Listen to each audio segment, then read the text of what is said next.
પ્રભુ તવ મૂર્તિ વિનોદકારી,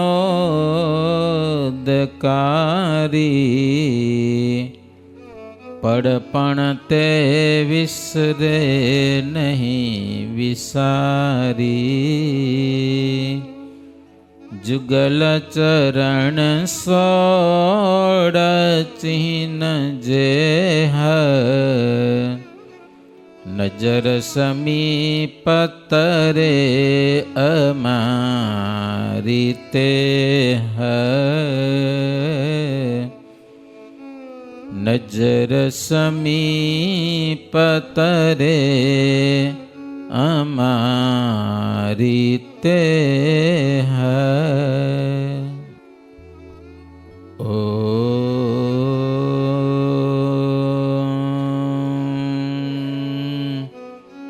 સર્વાવતારિણે શ્રી હરિ કૃષ્ણાય નમઃ. ઓમ શ્રી ઘનશ્યામાય નમઃ. ઓમ શ્રી સ્વામિનારાયણાય નમઃ. સહજાનંદ સ્વામી મહારાજની જય. જય સ્વામિનારાયણ. સ્વામિનારાયણ હરે. છેલ્લો વિશ્રામ છે આ શાસ્ત્રનો. આજે હરિલીલામૃત કળશ છેલ્લો વિશ્રામ. વાઘજી ભાઈ સુણો વળી, ભૂમાનંદ કહે ભલી ભાત, હરિલીલામૃત ગ્રંથની સમાપ્તિની કહું હવે વાત. સમાપ્તિની વાત કહું છું. લ્યો, મને પૂછી હતી તમે જે કહી ગ્રંથની ઉત્પત્તિ તે, હરિભક્તોએ પ્રાર્થના કીધી, વિહારી લાલે સાંભળી લીધી. રચ્યો હરિલીલામૃત ગ્રંથ, જેમાં પ્રગટ છે મોક્ષનો પંથ. બીજા ગ્રંથોમાં છે બહુ વાત, પણ તેમાં નથી જે પ્રખ્યાત. શ્રી હરિલીલામૃત ગ્રંથ વિહારીલાલજી મહારાજને નામે ગ્રંથ રચાયો છે. રચનારા છે ગુજરાતના પ્રખ્યાત કવિ દલપતરામ કવિ, અમદાવાદના હતા અને શ્રીજી મહારાજના એકાંતિક હરિભગત હતા. એની નાની ઉંમરમાં છેલ્લે મહારાજના એને દર્શન થયેલા. એવાય દલપતરામ કવિ પોતાના કવિત્વનો સારો ઉપયોગ કરેલો છે આ ગ્રંથમાં. આ ગ્રંથ રચવામાં એક લક્ષ્ય એ રાખવામાં આવ્યું છે કે બીજા ગ્રંથોમાં જે વિસ્તારથી વાત હોય એ આમાં ટૂંકી લખવી, અને જે બીજા ગ્રંથમાં વાત ન દેખાતી હોય તો એ આમાં વિસ્તારથી લખવાની. એવી રીતે ગ્રંથ રચાણો છે. તો ગ્રંથ લખવામાં કેટલીક વાતો રઘુવીરજી મહારાજને મુખે સાંભળવામાં આવી, એ વાતો લખાયેલી. વડીલોને કેટલીક વાતો હોય ખબર ને, તેથી તો શ્રીજી મહારાજ સમકાલીન સંતો ભક્તો હતા બધા, એ બધાને પૂછવાનું તમને કઈ વાત યાદ, બધા યાદ રાખતા વાતું. આ તો કાંઈ યાદ નથી રહેતું. આજે મગજ ખલાસ થઈ ગયા. હે આજે એટલા મગજ નથી, તેથી જબરજસ્ત યાદ રાખતા. લ્યો, સુવાસીની ભાભી 11 વર્ષ સુધી ઘનશ્યામ મહારાજે જેટલા ચરિત્ર કર્યા હોય ને ટોટલ યાદ રાખતા. બાળકોની સાથે ઘનશ્યામ મહારાજ રમવા જાય, પોતે તો ભેગા ન ગયા હોય, પણ બાળકોને પૂછી લે આજે ઘનશ્યામ મહારાજ શું કર્યું તું, ક્યાં જમ્યા હતા, આંબા જમ્યા હતા, જાંબુ જમ્યા હતા, શું થયું તું, બધું પૂછી લે. છોરા બધું કે. એ સુવાસીની ભાભી મહારાજ વનમાં નીકળી ગયા ત્યાં સુધીનું ટોટલ ચરિત્ર યાદ રાખ્યું અને અવારનવાર એ ચરિત્રો, બાલચરિત્રો સંભાળતા. અને સુવાસીની ભાભી અહીંયા આવ્યા એ બધી વાતો કહેતા. અને કચ્છમાં ઘણું રોકાણ સુવાસીની ભાભી એમ કહેવાય છે 125 વર્ષ દેહ રાખ્યો હતો. સમજ્યા? તો બાલચરિત્રો ભાભી પાસેથી ઘણા બધા બહેનો સાંભળતા. કેટલીક વાતો ગોપાળજી એ અયોધ્યાથી આવ્યા હતા, એ પરિવારમાં હતા, અને મહારાજનો એને પણ જબરો મહિમા હતો ગોપાળજીને. એ પણ વાતો કરતા. એ પણ કેટલીક વાતો આની અંદર લખાણી. ગુણાતીતાનંદ સ્વામી વાતો કરતા, લીલાની સ્વચ્છંદ વાતો, તેના મુખ થકી સાંભળીને પણ કેટલીક વાતો આ ગ્રંથમાં લખાણી છે. ચૈતન્યાનંદ સ્વામીના શિષ્ય હતા ધર્મવલ્લભદાસ કરીને, એની પાસેથી કેટલાક તો લખી લેતા. લખાણ આવડતું હોય ને તો વાતો લખી રાખે. ઘણા બધા લખતા તેથી તો બધા પુસ્તક તો ન છપાય, તો એની પાસેથી વાતો ગોતીને ક્યાંય ન છપાણી હોય તો આ ગ્રંથમાં છપાણી છે એમ. જોકે એવા બીજા ઘણા ગ્રંથ, સ્વામિનારાયણ ચરિત્ર ચિંતામણી નામનો ગ્રંથ છે, એ જબરજસ્ત છે હો. એમાં વળી થોડીક વિચિત્ર વાતો છે, સમજ્યા? બીજા મોનો ભગત પાર્ષદ હતા, મહારાજની જૂની લીડાઓ બધી એને યાદ હતી, એની પાસેથી પણ કેટલીક વાતો મળી આ ગ્રંથમાં લખવા માટે. બીજા અમરો ખાચર, એની પાસેથી વગેરે વાતો, આ બધું એકત્રિતકરણ વિહારીલાલજી મહારાજે કર્યું. સંતો પાસેથી, હરિભક્તો પાસેથી, ક્યાંક બહેનોને વાતો યાદ હોય તો એને પૂછીને પણ બધી ભેળો કરી વાતો બધી.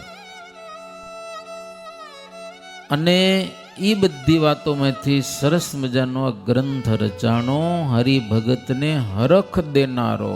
હરિભગતને મજા આવે ચરિત્રો સાંભળવાની.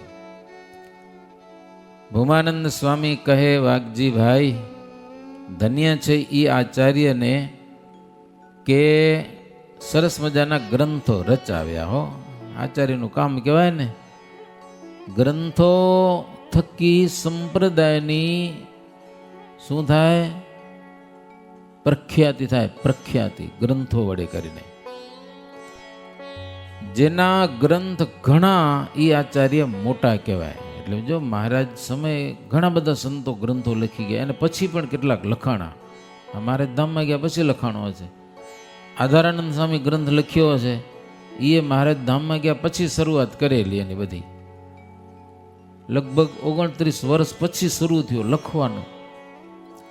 છતાંય મહારાજના ચરિત્રો લખતા છેલ્લે ન પૂછી ગયા, સ્વામી ધામમાં હાલે ગયા. બોલો, 5 વર્ષના ચરિત્ર બાકી રહી ગયા. મહારાજ ધામમાં ગયા ત્યાં સુધીના ચરિત્રો આધારાનંદ સ્વામી લખી શક્યા નહીં. એટલે સંપ્રદાયમાં સૌથી મોટો એ ગ્રંથ છે, પણ અધૂરો છે. બોલો, પૂરો નથી. તો વિહારીલાલજી મહારાજે જ્યાં સુધી ગ્રંથ રચવાનું કામ ચાલ્યું ત્યાં સુધી બહુ વ્યવહારમાં મન દીધું નહીં, એમ કે ગ્રંથ કેમ સારો થાય. રાત દીના મન લીલા વિચારે, સુખે નિદ્રા કરી નહીં ક્યારે, માયાએ ઘણી અડચણ કીધી, પણ મન પર લેસ ન લીધી. વિઘ્નો તો આવે ભાઈ, કેવત છે ને, હારા કામમાં હો વિઘ્નો. અડચણ ઘણી આવી પણ એ અડચણે કઈ ધ્યાનમાં દીધી નહીં. જો આ ગ્રંથ રૂડો ન રચાત, વિસરી જાત કેટલી વાત. ગ્રંથનો શુભ મર્મ જ જાણે, એવા સમજુ તો ગ્રંથ વખાણે. જો ગ્રંથમાં વાતું ના લખાય તો કેટલીક વાત તો ગુમ થઈ જાય. કોકને મોઢી આવડતી હોય, કોક કદાચ ક્યાંક લખાણ રાખીએ તો પોતા પૂરતી હોય, તો એ પછી કોકના હાથમાં આવે કે ન આવે. પણ લખાઈ ગઈ વાતો એ અવિચળ બની ગયો. કદી દેશ તો ઉજ્જડ થાય, કદી મંદિરો તો પડી જાય. પણ ગ્રંથ અચલ રહેનાર, સંપ્રદાયનો એ છે આધાર. દેશ ક્યારેક ઉજ્જડ થઈ જાય. લ્યો, જ્યાં સત્સંગ થતો હોય ત્યાંથી વસ્તી બધી આડીઓરી થઈ જાય તો મંદિર હાવ બંધ કરવો પડે ક્યાંક. એવું બને, શક્ય બને. તો આજકાલની વાત નથી, ભવિષ્યમાં 1000 વર્ષે 500 વર્ષે શું થાય કાંઈ નક્કી છે કાંઈ? મંદિરો પડી જાય, દેશ ઉજ્જડ થાય, કદાચ મંદિરો પણ પડી જાય, પણ ગ્રંથ છે ને છપાઈ ગયો એ તો ગમે ત્યાં હોય, એ અચળ છે, એ નાશ નથી થતો એનો. માટે આચાર્ય મહારાજે સંપ્રદાયને વિશેષ વિસ્તારવા માટે શ્રીહરિની આજ્ઞા વળી કરીને એ ગ્રંથો રચાવ્યા, ક્યાં ગ્રંથોના સંશોધન કરાવ્યા.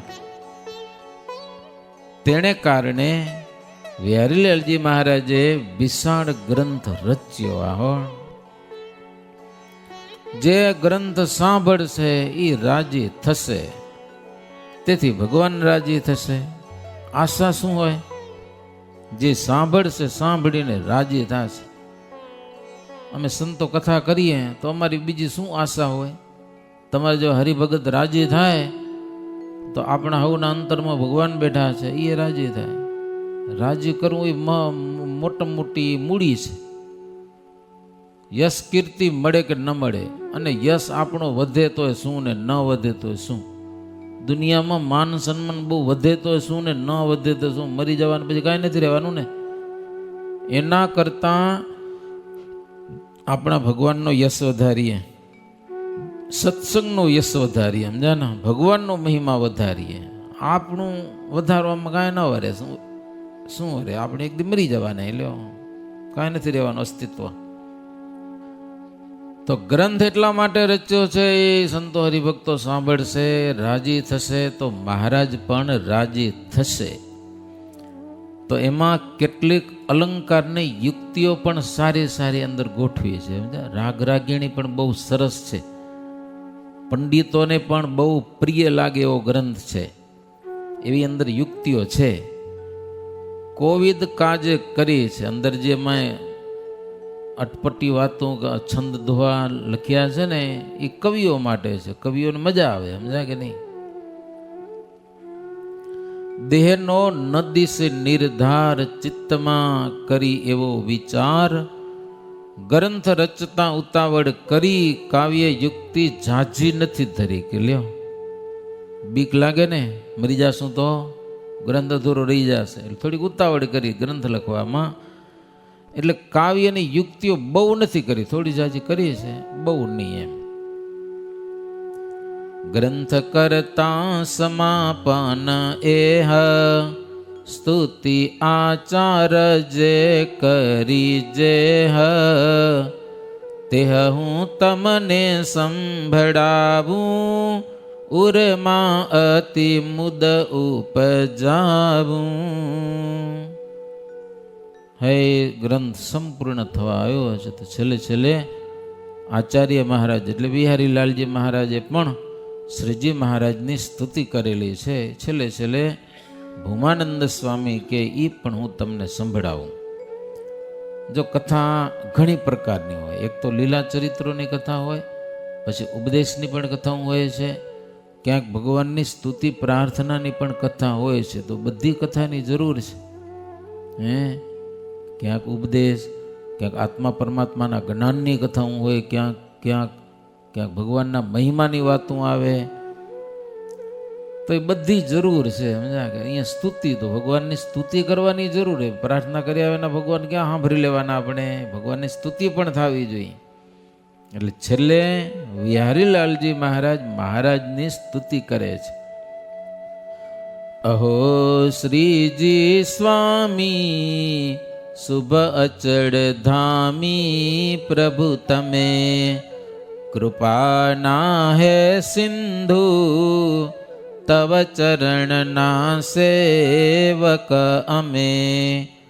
તમારી લીલાનું સ્મરણ સુખદાતાર કરીએ, તમારી મૂર્તિનું ચિતવન ચિરમ ચિત્ત ધરીએ.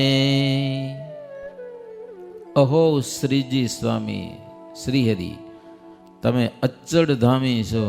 આપણું ધામ છે ને કોઈ દિવસ નાશ થતો નથી. અહીંયા તમે ગમે એવા બંગલા બનાવો ને ગમે તેવી સુખ સાહેબી વસાવો, પણ એક દી તો છોડવી જ પડે કે નહીં?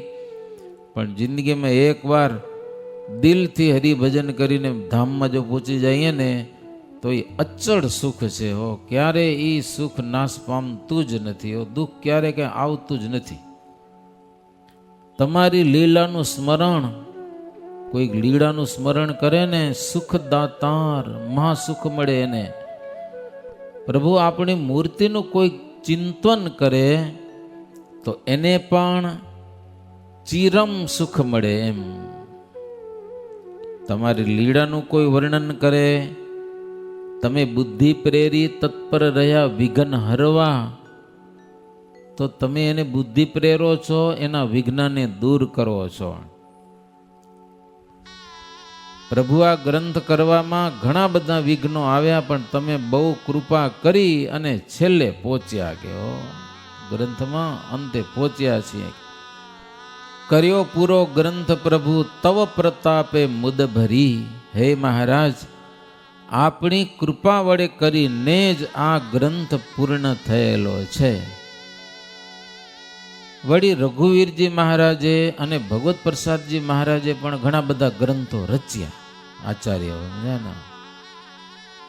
સંતોને સાથે રાખીને તમે તેના વિઘ્નો વિષમ સમયે વારણ કર્યા. વિહારીલાલજી મહારાજ કે મહારાજ, એ બધાને જે જે વિઘ્નો આવ્યા તો બધા વિઘ્નો તમે દૂર કરતા રહ્યા છો. મહાવિઘ્નો મારા હરિવર તમે તેમ જ હર્યા. પ્રભુ મારા પણ, કારણ કે એમ કહેવાય છે કે હરિલીલામૃત ગ્રંથ રચાતો હતો ને 10 વર્ષ કામ હાલ્યું. કેટલું? 10 વર્ષ ગ્રંથ રચવાનું કામ હાલ્યું. બોલો, એમાં કેટલા વિઘ્નો તો આવે ને ભાઈ. તો બધા વિઘ્નો પ્રભુ તમે હરતા જ રહ્યા. પગે લાગું માગું વરદ તવ પાસે વરસદા. તમારી માયાથી મન નવ થશો ક્ષોભિત કદા. અહંતા આલોકે તન ધન વિશે તો નવ થશો. તમારા અંઘ્રીમાં મુજ મન સુખે સંતત વસો. પગે લાગો પ્રભુ, આપ તો વરદાન આપનારા છો.